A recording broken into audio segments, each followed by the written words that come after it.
Hello class, welcome back to Shikshak junction. Because अब नहीं तो कब, जैसा कि आपको बोर्ड पर देखकर लग रहा होगा कि आज हम कुछ इंटरेस्टिंग अलग पढ़ने वाले हैं, तो yes, we are starting our next chapter, that is algebraic expressions. और यहाँ पर जो दो पहले एक्सप्रेशंस हैं, शायद ऐसे ही एक्सप्रेशंस आप देते होगे जब आप एल्जेब्रिक एक्सप्रेशंस चैप्टर का नाम सुनते होगे, बट मैं ऐसा फेस चाहती हूँ आपका इस चैप्टर में। तो आइए स्टडी करते हैं, जैसे आपके एक्सप्रेशंस भी बदल जाएं।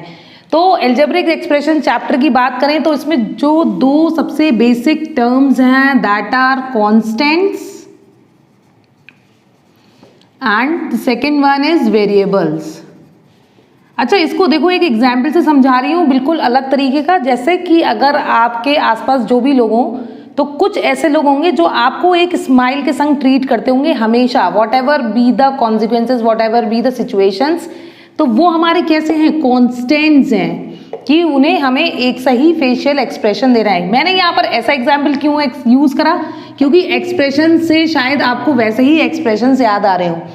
अब वेरिएबल्स क्या होते हैं, कुछ लोग ऐसे होते हैं जिनका काम है तो वो स्माइल कर रहे हैं, जब काम नहीं है तो वो आपको देखते भी नहीं है, उनके मूड स्विंग्स होते हैं। तो जहाँ पर मूड स्विंग्स वाली चीज़ आएगी, दैट आर वेरिएबल्स।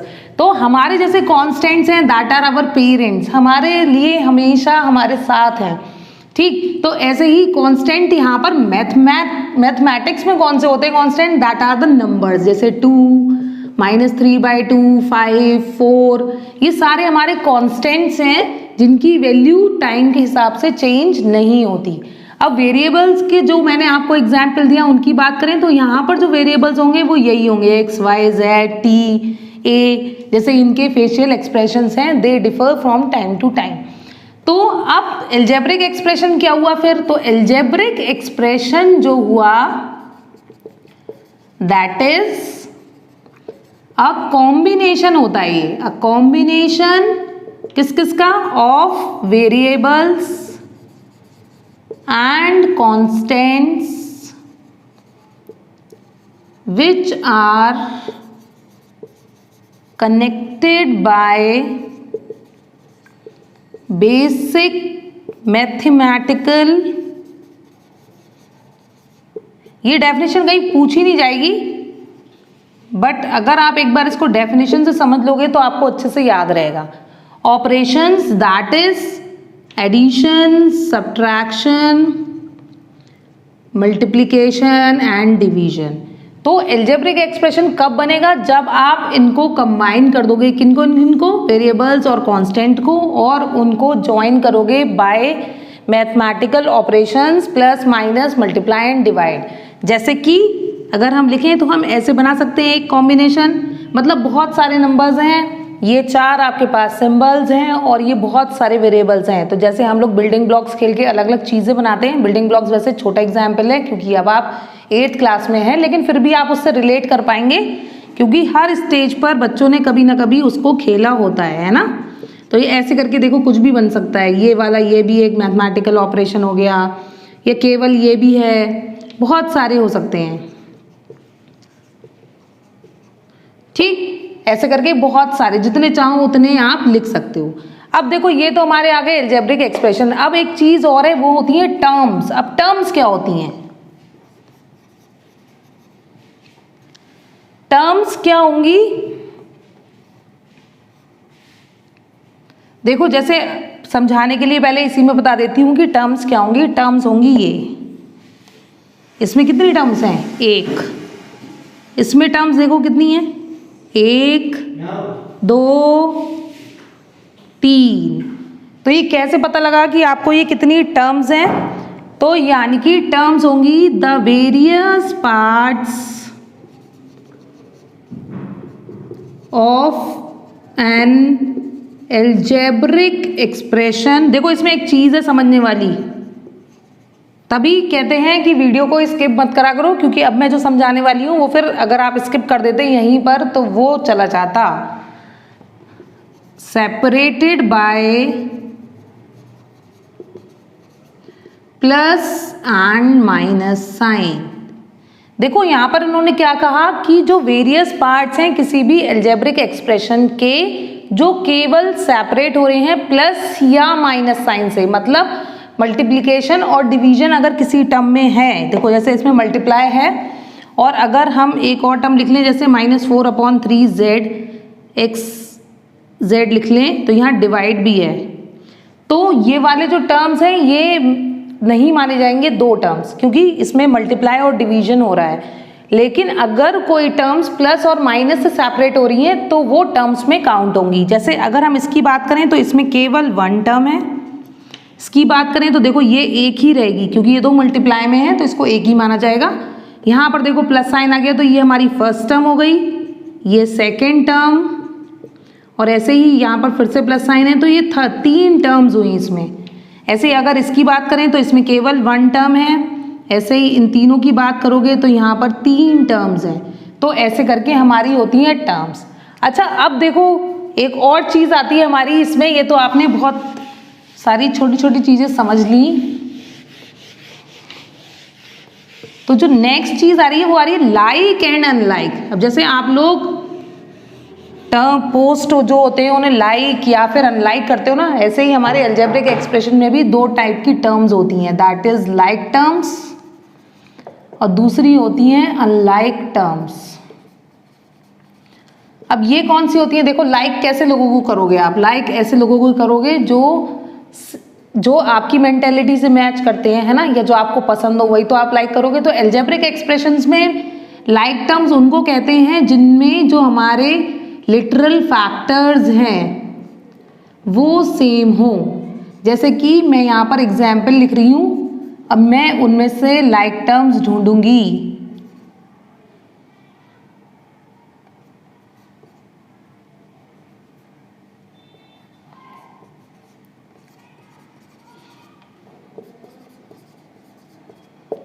अब देखो लाइक टर्म्स कौन से होंगे, जिनके जो हमारे लिटरल फैक्टर्स कौन से हुए, देखो जैसे यहाँ पर 4a है तो यहाँ पर जो a है वही इस टर्म में है, तो ये दोनों हमारी लाइक टर्म्स हो गई। ठीक, मतलब जो कांस्टेंट की वैल्यू हो वो डिफर हो सकती है, या वो डिफर सेम हो या डिफर हो कोई फर्क नहीं पड़ेगा, लेकिन जो आपकी वेरिएबल्स हैं यहाँ पर वो सेम होने चाहिए, तो वो लाइक टर्म्स में आएंगी। ऐसे ही देखो ये 14ab और ये देखो 24ab, ये दोनों भी कैसी टर्म्स हैं, लाइक टर्म्स हैं। ऐसे ही अगर हम ab² की बात करें तो देखो एक टर्म ये है हमारी और एक टर्म ये है, तो ये दोनों भी हमारी लाइक टर्म्स हैं। मतलब जो वो टर्म्स जिनमें हमारे सेम लिटरल फैक्टर्स हों, लाइक टर्म्स में लिख सकते हो सेम लिटरल फैक्टर्स।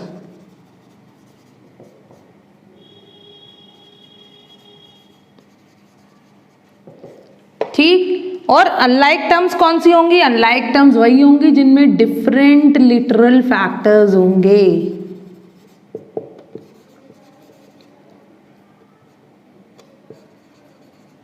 जैसे कि अब जैसे हम ले लें टर्म्स 4a 14ab और एक हम ले लें -1/3a²b, तो इनके जो ये फैक्टर्स हैं ये बाद वाली टर्म्स ये कॉमन नहीं है, तो इसलिए ये अनलाइक टर्म्स हो गई। ठीक है, अब एक चीज़ और, इसमें जो हम ये हमारी वीडियो है इसमें हम आपको सारी टर्म्स बता रहे हैं और एडिशन और सब्ट्रैक्शन भी डिस्कस करेंगे इन दिस वीडियो, और ताकि आपको अच्छे से क्लियर हो जाए सब। अब कोफिशिएंट ऑफ अ टर्म है एक चीज़, कोफिशिएंट क्या होता है,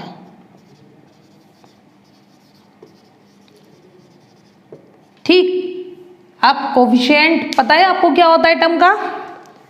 जैसे कि एग्जाम्पल से देखो सबसे अच्छे से समझ में आता है। जैसे एग्जाम्पल हमने ले लिया 8x², तो अगर हमसे पूछता है what is the coefficient of x², तो x² के संग जो भी न्यूमेरिकल वैल्यू हो वो उसका कोफिशिएंट होती है। तो यहाँ पर जो कोफिशिएंट हो गया x² का that is equal to 8। Let us take one more example. अगर हमारा ये दे रखा है 2x + 2y - 2z और हमसे पूछता है what is the coefficient of z, तो z के संग में जो न्यूमेरिकल वैल्यू है दैट इज -2, तो इसका कोफिशिएंट हो गया -2। For example in this expression अगर वो हमसे पूछता है कोफिशिएंट ऑफ a, अब आप देखोगे अरे इसमें तो a है ही नहीं, तो फिर कोफिशिएंट ऑफ a कैसे, जब है ही नहीं तो coefficient of a will be 0। हो गया क्लियर। अब देखो पॉलिनोमियल्स एक टर्म है, पॉलिनोमियल्स क्या होते हैं? अब अलजेब्रिक एक्सप्रेशंस तो हैं ही, अब अलजेब्रिक एक्सप्रेशंस के अंदर आते हैं पॉलिनोमियल्स। तो पॉलिनोमियल्स क्या होंगे?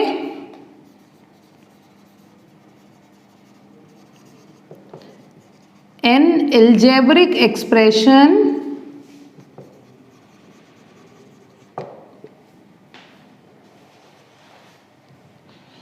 in which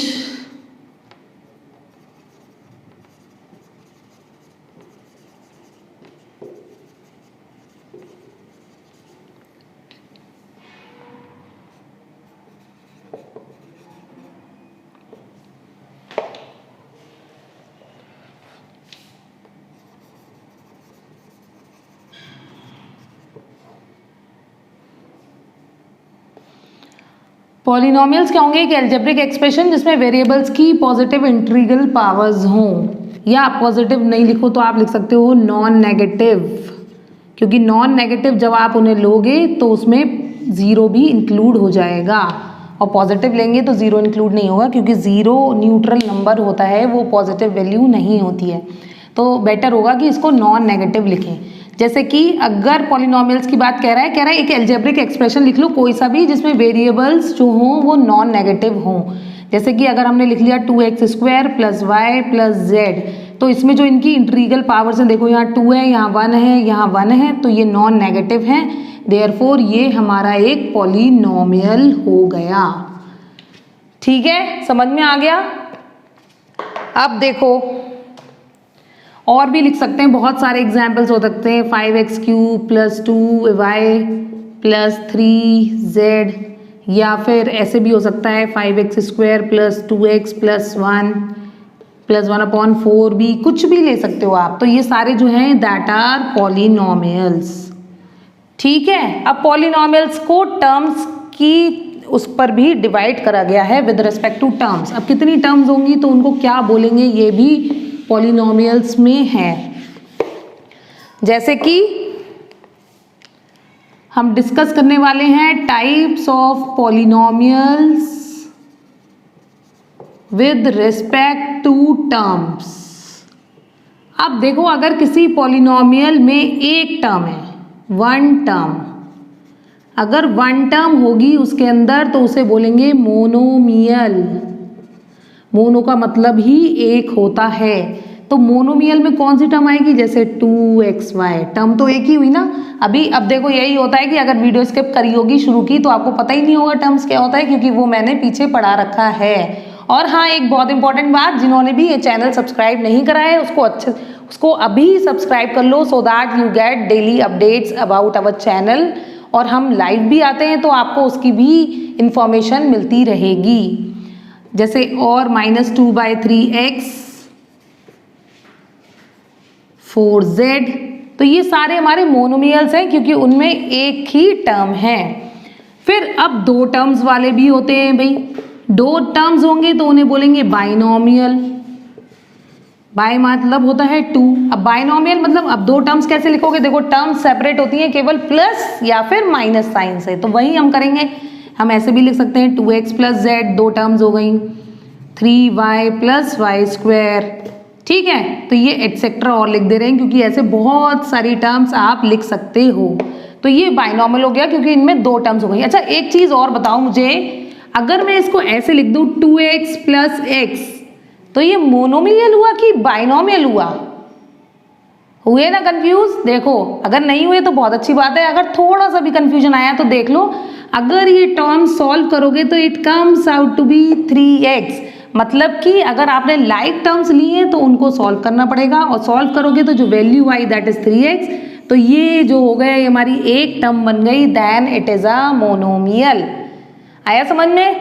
अब 3 टर्म्स हो तो क्या बोलेंगे? तो बोलेंगे उसको ट्राइनोमियल, मतलब उसमें ट्राई मतलब 3। देखो जैसे ट्रायंगल सुना होगा है ना, ट्राई मतलब क्या होता है? जिसमें 3 एंगल हो, ऐसे ट्राइनोमियल मतलब जिसमें 3 टर्म्स हो हमारी, उन्हें हम बोलेंगे ट्राइनोमियल। जैसे कि 3x + y + z, 2y + z + a, कुछ भी ले सकते हैं है ना। ये देखो ये मैंने पूरी वीडियो के टाइम पर इसको इरेज नहीं कराए, ताकि आपको इससे अच्छी वाली फीलिंग आती रहे। तो ये हमारी ट्राइनोमियल हो गई टर्म्स, और इनसे ज़्यादा टर्म्स हो तो वो डायरेक्ट पॉलिनोमियल्स में ही आ जाती हैं, ठीक है। तो ये 3 बेसिक चीज़ें थी जो हमें ट्राइनोमियल्स में करनी थी। यहाँ तक अच्छे से समझ में आ गया होगा आपके। अब in the next video we will discuss about the addition and subtraction of the polynomials. इस वीडियो में मैंने बोला था कि हम लेंगे, बट नहीं हो पा रहा है, तो हम नेक्स्ट वीडियो में इसको कंटिन्यू करेंगे। तब तक आप ये कॉन्सेप्ट्स अपने अच्छे से क्लियर करके रखिएगा। So see you in the next video, till then bye bye.